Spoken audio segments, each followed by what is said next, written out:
Guess what? We're at the last Storyteller.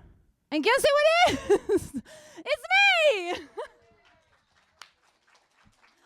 And here's what's really funny about it is that like as the host, I'm like, fine, everything's cool. And like as it got closer and closer to me telling my story, my heart is like raising. Like now it's like pumping like really quickly. Like just the moment it gets into like me not just being like, oh, I'm the master of ceremonies. I'm actually gonna share something and be vulnerable. I'm like, oh, hell no, hell no.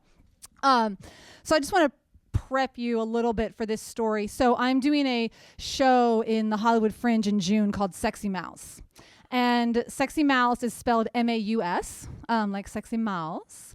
And last year I went to Europe for my big 40th birthday. And I had a very amazing, one of those sort of like girl goes to Europe and has like hella amazing sexual adventures and then has a massive sexual awakening, okay, in Europe. And it's a friggin' hysterical story and it's totally unbelievable and it's not Andrea's normal life. And so that's why I decided to write it, because it's really, really fun. So what I'm going to do right now is actually a little bit of a precursor to that show that sort of inspired me in many, many ways to be able to go to Europe and sort of experience this part of myself that I'd sort of been mashing down into nothingness most of my life. So he was this huge man, freaking huge man. He was like a little bit smaller, handsome version of like Andre the Giant. So when I say huge, I mean he was like fucking big, okay? Like big hands, big eyes, like this weird giant ass. And I mean, he was just ginormous. And I saw him across the room. He was at a conference that my company that I was working at, they were producing a big 3-day conference in Beverly Hills. And I was there working it and he was there attending it. And I saw him across the room. And the second I saw him, I was like, oh, I need to be naked as quickly as possible in front of this man. Okay? And so when I hadn't really had that feeling, like that very visceral, like now feeling in a very, very, very long time. So I kind of felt like I really need to follow this feeling that I'm experiencing. And so when I had the opportunity to talk to him and I'm like staring up at him and I'm like, oh my God, I love him. And I find out that he is a Polish businessman who lives on a boat in Mexico. And that he almost died the night before from an allergy to shellfish, okay? And it's all very weird and very eclectic, and he's just ginormous, and he's got this amazing, like, chocolatey voice, and I am so into it, okay? And I'm so like, yes, just bring it on, right? And so when he asks me to dinner, I'm like, yes, it's working, my plan is working, right? And so we go to Main Street in Santa Monica for dinner. We meet there, and he arrives on a motorcycle, and he is wearing the most amazing thing. He is wearing a red leather onesie. Okay, and so you have to imagine he's huge, okay, and he's wearing this skin-tight leather onesie. So he's like, it's like Baymax, you know what I mean? Like from like Big Hero 6 in like an Iron Man outfit, okay?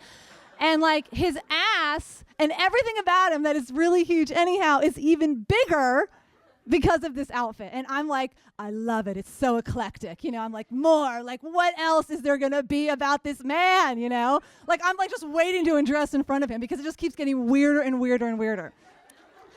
And so we get to the restaurant and we're having this amazing dinner and the chatting is happening and I'm just like, like my ears, because I'm really into accents, are just going nuts over his accent and his voice. And then he says the most amazing, like most eclectic thing anyone's ever said to me. He says, I have to tell you something. And I'm like, okay. And he's like, I'm face blind. Yeah, what the fuck is that? Right? What the fuck is that? So I say, what is that? And he explains to me that he has no idea what I look like. because he cannot see faces. So people who are face blind literally cannot see faces. Like they'll see like bits of a face and they'll see like maybe like an eye there and one over here, and then it'll move around and it never stays the same and it always changes and it's very confusing, okay? So I'm like blown away that this man has no idea what I look like. So of course the joke, because I like jokey things, I say, you have no idea what I look like? And he's like, no. And then I say, well, I'm the most beautiful girl in the world, right? Like so stupidly. And then I'm like, no, I'm like, I look okay. And I'm trying to explain that like I look okay. And like, I'm like, you've done good. You know what I mean? Like, it's fine. Like, it's okay, And, but it's also interesting to me, and it really hits me and moves me because I have, like, as much as I like being a performer, I actually like when I'm around in my life, I'm like, don't look at my face. Like, I'm very weird about my face. Like, as many women are, I want to be more beautiful and prettier, and I've got this funky nose, it's big, and like, you know what I mean? I'm always just like, oh God, I'm not enough. Like, I hide my face, right? And then I'm with this man who I'm like, totally like, my heart is open, my body wants to be open to him, like everything wants to be open to him, and he cannot see my face. And it actually makes me feel a little sad. And I'm like, oh man, but I also like it, right? And so I'm asking myself, I'm like, is this giant, face-blind Polish businessman who lives on a boat in Mexico and who almost died last night from a shellfish allergy, is this my man? Is this possible? Okay, because I'm so in tune with him and I'm just like so into it. So at the end of the night, he walks me to the car and he like gives me this like nervous kiss on the cheek. And I'm like, oh no, that's not how this is going down. Like, no. So I say, and this is way more bold than I've ever been, okay, in my life, but I'm so into him, I'm just gonna make this happen. I say, I want you to give me a real kiss. And he takes my tiny little face in his giant hands, and he gives me the most luscious, beautiful, sensual kiss that just goes on and on and on. And we're like on the street, and other dates are walking by us, and cars are going by. It's just like beautiful and magical and wonderful. And I'm so glad I said, give me a real kiss, right? And so, of course, we end up back at his hotel, and the evening is wonderful and sexual and romantic, and we're being vulnerable and telling stories and all of this, okay? And we're talking about face blindness and what that really is and how do I understand it. And then the next day, he goes back to Mexico, and I go back to my life, right? It's a total one-night stand situation, okay? And I'm like, okay with that. As I leave him, I'm like, that's cool. I'm like, yeah, I get it. Like, I'm so glad that I had the opportunity to be with him. And then on the drive, as I'm driving back to my house, I just start crying and crying and crying because I realize I have fallen completely in love with the face-blind man. And I don't know what I'm going to do about it. Like, I'm crying because I feel like he cracked something open in my heart. I feel like so open to this idea of love. Like, I'm feeling loving towards just fucking everything, including myself.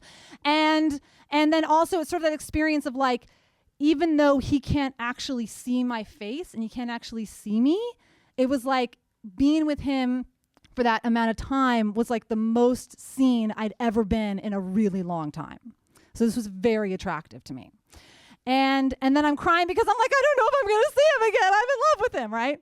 So we actually did end up texting and emailing and phone calls, and we're like, he's emailing me poems, and I'm emailing him photography that I take sometimes of like whatever nature and stuff like that. And we're having all these conversations, and a month passes. And I'm thinking that at this point, this love sensation will have gone away because it's just chemicals, and I know how that shit works, and I know oxytocin, and all of that. But it's not going away. So then I decide to say, I gotta tell him how I'm feeling because I can't handle this anymore. I have to know what's going on. So I go on the phone with him and I say, hey, I gotta tell you something. I'm pretty sure I'm in love with you. And usually, when you say this, you want the person to say it back, right? Like you want to hear that shit back. And he didn't say it back. Okay? which was fine and totally understandable. It's kind of insane that I would be like, I'm in love with you off of a one night stand. Okay, that's insane. So, let me just grab this. But I really just wanted to tell him because I just wanted to make sure that he knew how positively he had affected me. Like that was really the most important thing to me. Okay. And then another month and a half went by, and everything kind of just dwindles down as it does, right? And it was fine. And eventually I was like, I gotta let this man go because it's not happening, and it's okay that it's not happening. I text him, final, done, we're complete, okay? And I feel good about it. In 2 weeks, here in Los Angeles, the same conference that we met at last year is happening. And I'm like, what do I, literally it gives me the chills right now. I'm like, do I risk texting him and getting no response, texting him and getting a negative response, texting him or calling him or emailing him and him saying yes, and it being totally horrible, right? I'm like, oh God, what was I ever thinking with you? Or here's the other option is I don't do anything, and then if I see him at the conference in the moment, it'll be up to me to be the one to say something because he can't see me. So the end of this story is a bit to be determined, and I will have to let you know how it goes. Thank you.